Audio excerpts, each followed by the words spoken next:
गुरुजी, क्या केवल पैसे वाले लोग ही जीवन में सफल होते हैं? क्या गरीब लोग सफल नहीं हो सकते? ऐसा क्यों पूछ रहे हो भोला? क्योंकि सब लोग यही बोलते रहते हैं कि सफल होने के लिए बहुत पैसे की जरूरत होती है।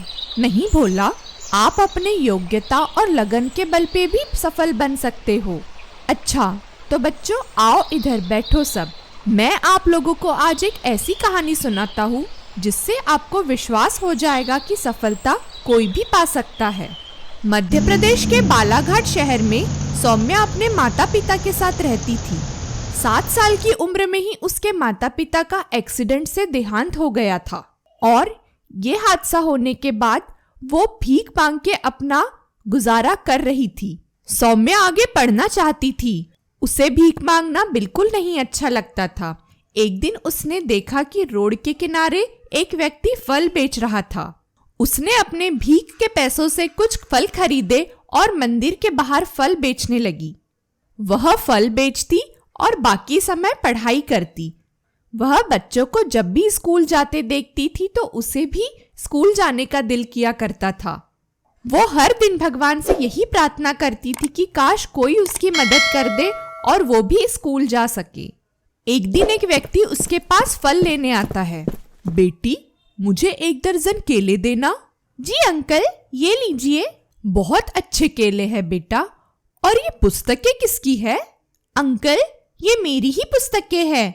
मुझे पढ़ने का बहुत शौक है, पर मेरे माँ बाप नहीं है ना, इसलिए मैं स्कूल नहीं जा सकती क्योंकि मैं एक अनाथ हूँ।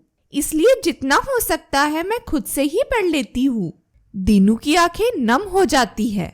बेटी, तुम्हें देख के मुझे अपनी बेटी की याद आ गई। अगर वो आज होती तो तुम्हारे जितनी ही बड़ी होती। आपकी बेटी कहाँ है अंकल? बेटी, गांव में महामारी में मेरा पूरा परिवार खत्म हो गया। तब से मैं शहर में ड्राइवर की नौकरी कर रहा हूँ। मैं भी अकेला ही हूँ। क्या तुम मेरी बेटी बनके मेरे साथ रहोगी? पर अंकल, मैं आप पे बोझ नहीं बनना चाहती हूँ। बेटी, तुम मुझ पर बोझ नहीं हो, तुम तो मेरे लिए एक उपहार हो। मैं भगवान से हमेशा पूछता था कि मुझे जीवित क्यों रखा है। शायद उन्होंने मुझे तुम्हारी मदद के लिए ही बचा के रखा होगा। मैं जिस साहब के यहाँ काम करता हूँ वो एक स्कूल के प्रिंसिपल है। मैं उनसे बात करूंगा तुम्हारे स्कूल के दाखिले के लिए। सौम्या दीनू के साथ उसके घर चली जाती है। दूसरे दिन दीनू सौम्या को लेकर अपने मालिक के पास जाता है। मालिक, ये सौम्या है। ये भी अनाथ है और आज से ये मेरा परिवार है। ये पढ़ने में बहुत अच्छी है मालिक। क्या आप इसका स्कूल में दाखिला करवा सकते हैं? ठीक है दीनू, स्कूल में एक सीट खाली है, पर सौम्या को अपनी योग्यता पर ही दाखिला मिलेगा।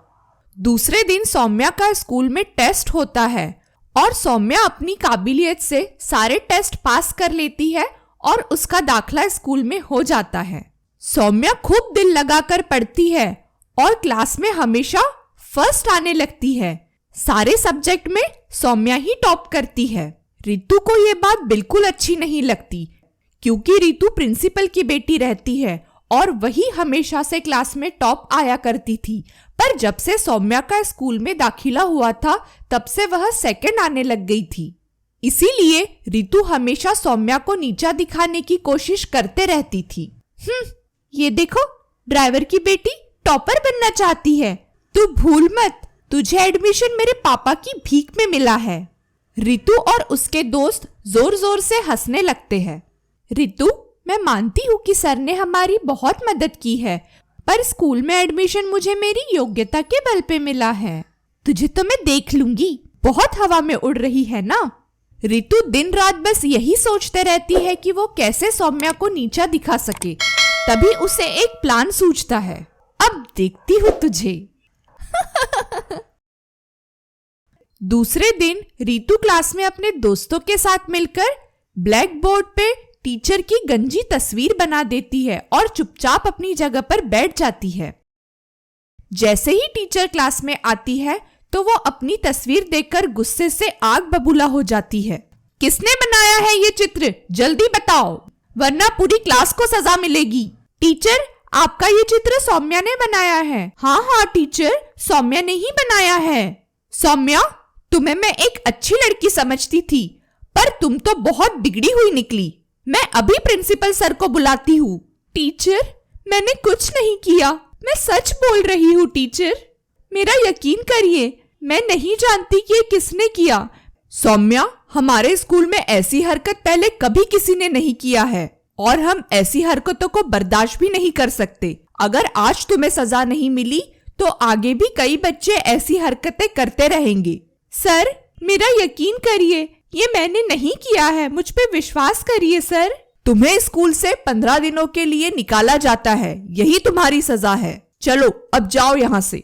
सौम्या रोते हुए क्लास से बाहर चली जाती है। दूसरे दिन सौम्या के पिता सौम्या को प्रिंसिपल के घर ले आते हैं और प्रिंसिपल को बताते हैं कि रितु ने अपने दोस्तों के साथ मिलकर बोर्ड पे टीचर की चित्र बनाया था और सौम्या पे इल्जाम लगा दिया था।